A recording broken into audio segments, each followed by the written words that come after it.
Welcome to another episode of the Engineering Influence podcast by the American Council of Engineering Companies. I'm Katharine Mottley, Vice President of Tax and Workforce Policy. Today, I'm really pleased to be joined by Alan Perkins, who's a partner with Tonkin Torp LLP, and he chairs their business immigration practice. Alan, welcome to the podcast. Thanks, Katharine. So we are talking about immigration policy today because this is such a key issue for the engineering industry. We know from looking at data, for example, from the Bureau of Labor Statistics at the Department of Labor, that the engineering workforce has been at full employment for several years running now. We also know from our own ACEC Research Institute that over half of our member firms report that in the past couple of years, they have turned down work specifically because of workforce shortages. So, of course, like all other employers, engineering firms turn to American workers first, as they are required to do. But sometimes there aren't qualified Americans available. And so at that point, engineering firms sometimes turn to foreign nationals, particularly people who have studied engineering at U.S. universities. We also know that half of engineering master's degrees awarded by U.S. universities over the past several years have been awarded to international students. So it's a really important part of the labor force. And so we are going to talk to Alan, who first was connected to ACEC by an ACEC member firm when we worked together on a letter to President Biden about a year and a half ago, looking at different pieces of the immigration system and where some changes or upgrades could be made. So, Alan, here we are. We are, a year and a half later, we have a new president returning to the White House, who may have a different kind of take on immigration policy than what we've seen the last few years.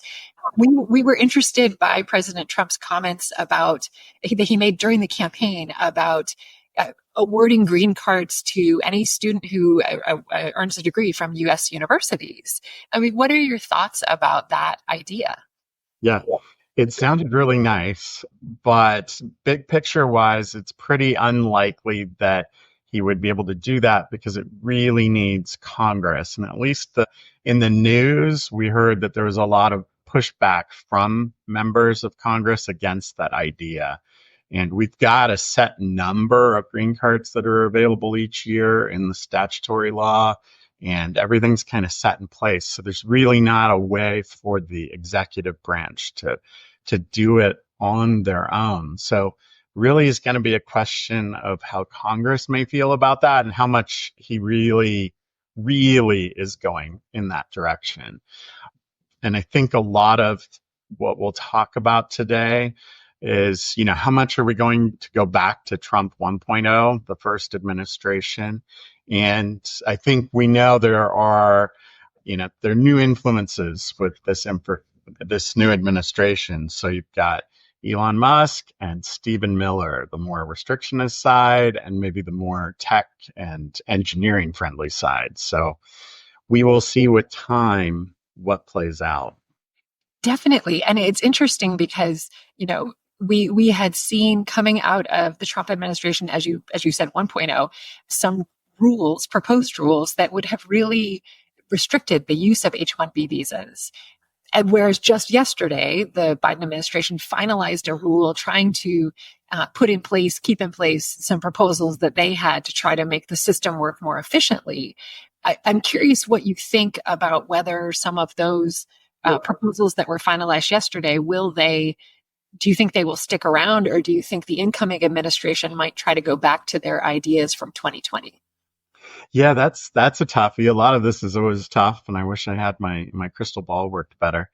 But the rule yesterday is supposed to go into effect on January 17th, and I'd need to take a better look at some of the law relating to administrative rules and this final rule, whether it's going to stick, whether Congress can do something at the beginning of the year to get rid of this rule. But the Biden rule, I'll call it, it has some good things and some stuff that actually is a little bit more on the enforcement side. They put more in that, actually the Trump team might not be so opposed to in terms of making sure that certain things are compliant and enhanced, if you want to call it that, penalties for non-compliance. But there were a few things that are in there, like extending cap gap from October 1 to April 1st. That gives more additional time for regularly processed cases.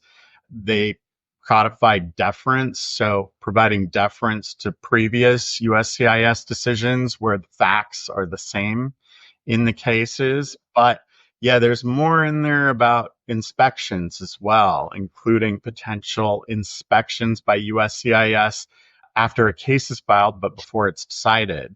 Like they can come in and do an inspection. So that's interesting. So there are some changes there as well. Specialty occupation, I, for the most part, liked the changes to the definition. And one key thing they did get in there is saying that normal doesn't mean always. And what I mean by that is a lot of arguing the H-1B specialty occupation is about what's normally required by the occupation, the industry, the employer. And under Trump 1.0, when we saw the RFE rates go up to like 60 to 80% for these cases, one of the things that they like to push back on was say, well, this isn't a normal requirement because you don't always require it. So this regulation says, you know what, normal means what it normally means, which isn't always. And so it's nice to see that in there. But some of the themes of Trump last administration proposed regulations, could they come back? Yeah, it's possible for sure. And again, this is the Musk versus Miller, if you want to call it that, the restrictionist versus more employer friendly.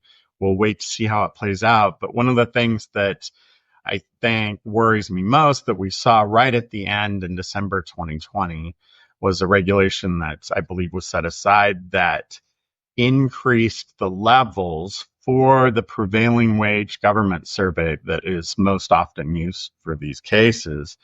And it was a significant increase across the board that could really impact employers. The leveling would go up markedly under that prior regulation. So that's one of the ones that's super concerning to me. And so does that mean that an employer who hires someone using an H-1B visa would have to pay higher wages to those people? Yeah, so it's a bit detailed, but there's also a way to use under the existing regulations and even under that proposal to use private surveys. So something like Radford or whatever, these private surveys that meet government requirements. So there was always that possibility that you might be able to reach out that way. But the OES wage survey published by Department of Labor is the survey used, 95% of the time, it seems.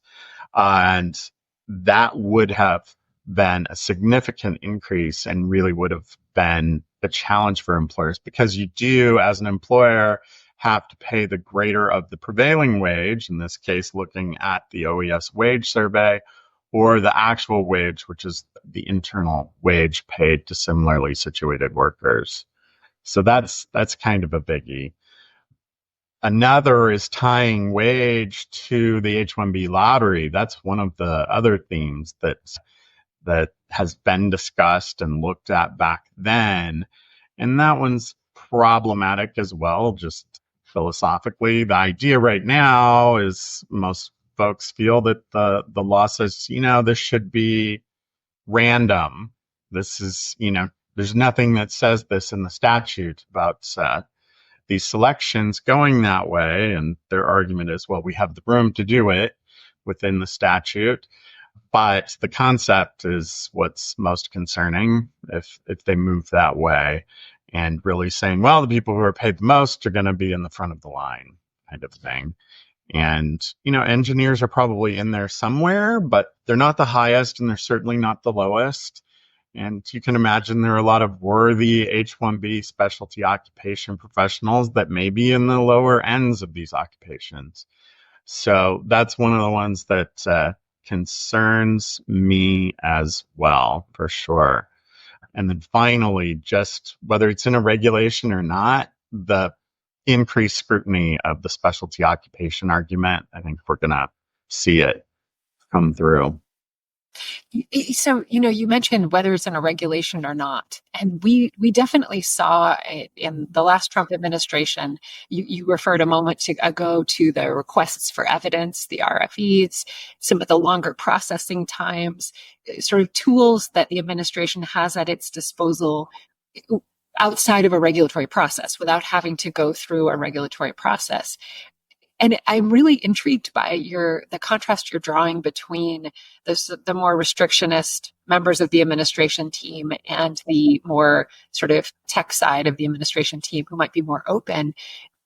I'm interested to see whether the administration goes back to that tightening of requiring so much more information for what used to be pretty standard renewals of an H-1B visa. Mm-hmm. Do you think we might see some of that again?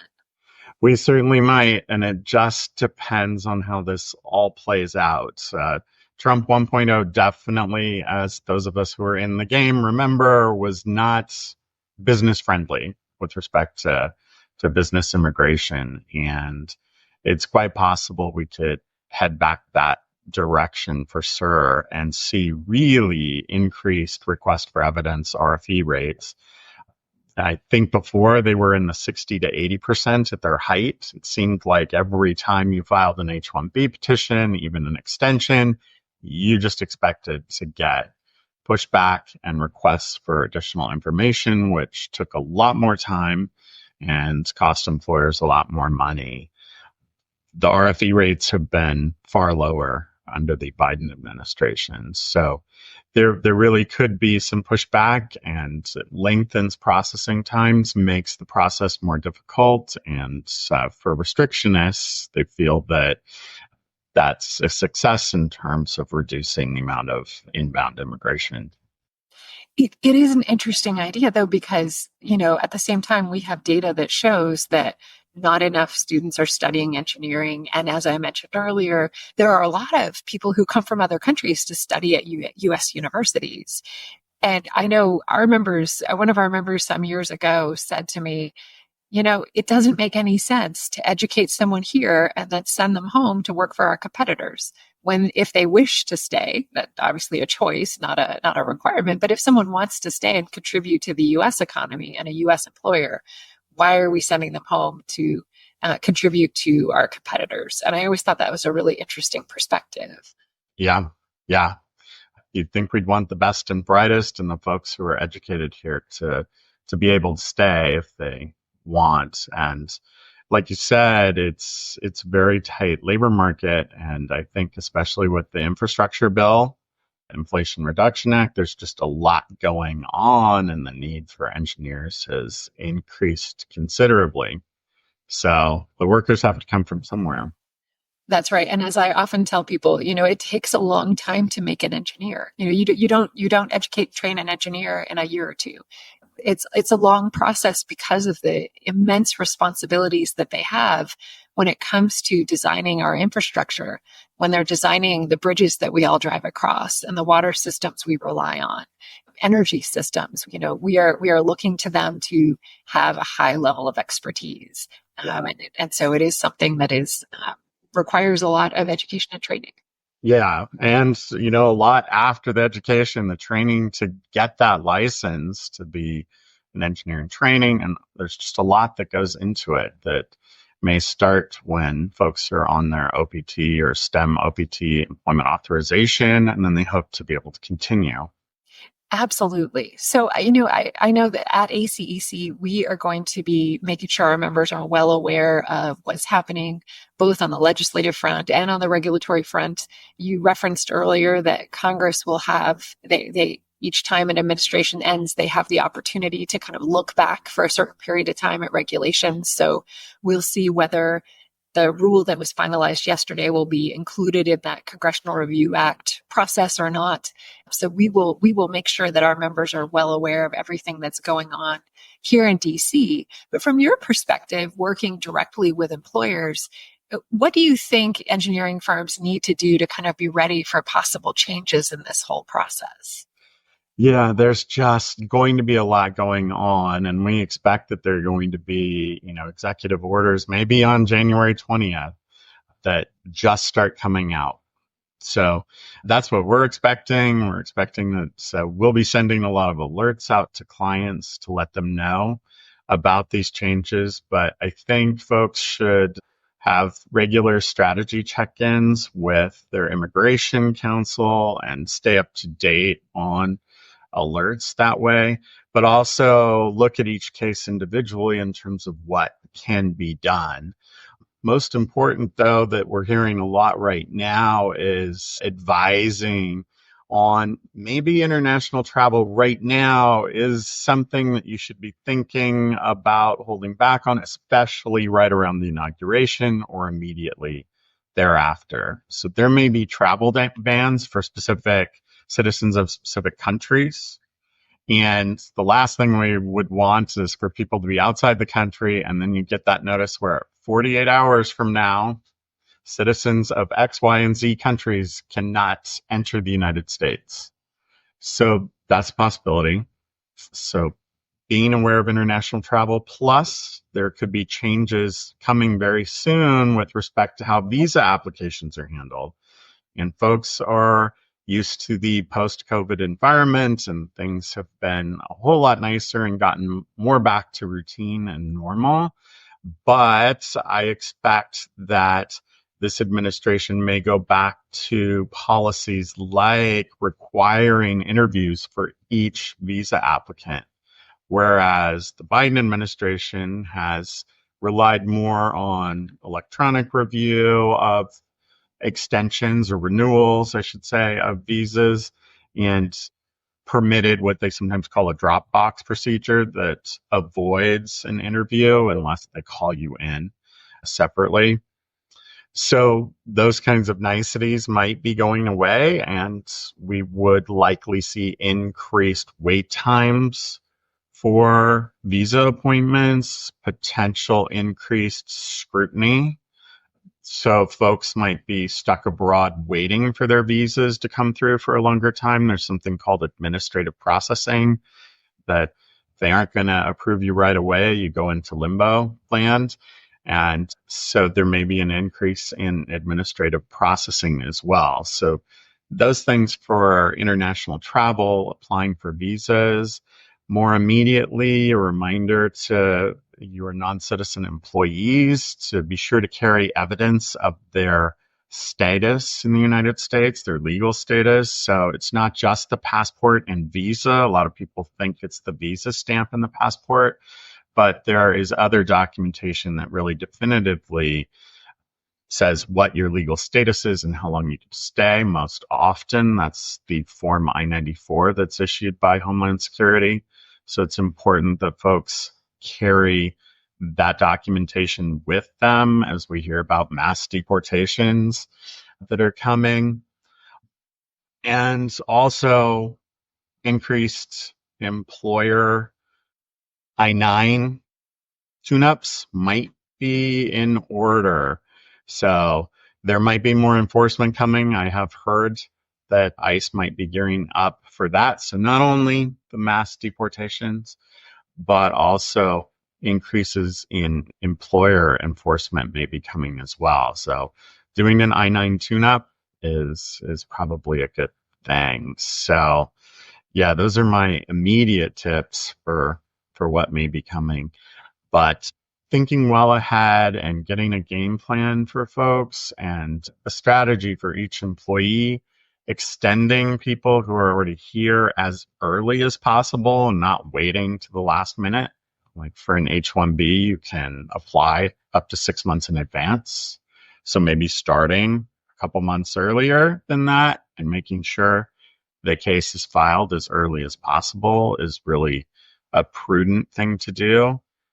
And starting green card processes maybe earlier than employers would have thought of before, because usually it's a big commitment, time and money wise on the part of employers, and so they want to make sure that there's a good fit with the employee a lot of times. But given the increased processing times we're already seeing with DOL, coupled with what we know the administration is saying, like requiring workers to go back to the office, things like DOL funding coming from Congress, increased demand for DOL processing, we could see additional slowdown on the DOL side as well with respect to labor certifications for green card applications. So thinking about earlier starting processes is probably prudent.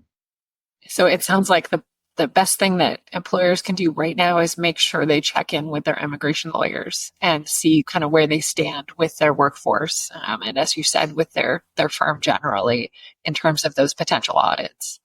Yeah. And then next year, as the changes come through, they could be pretty fast and furious, January, February, but they may just keep coming regularly. So getting those updates will be important.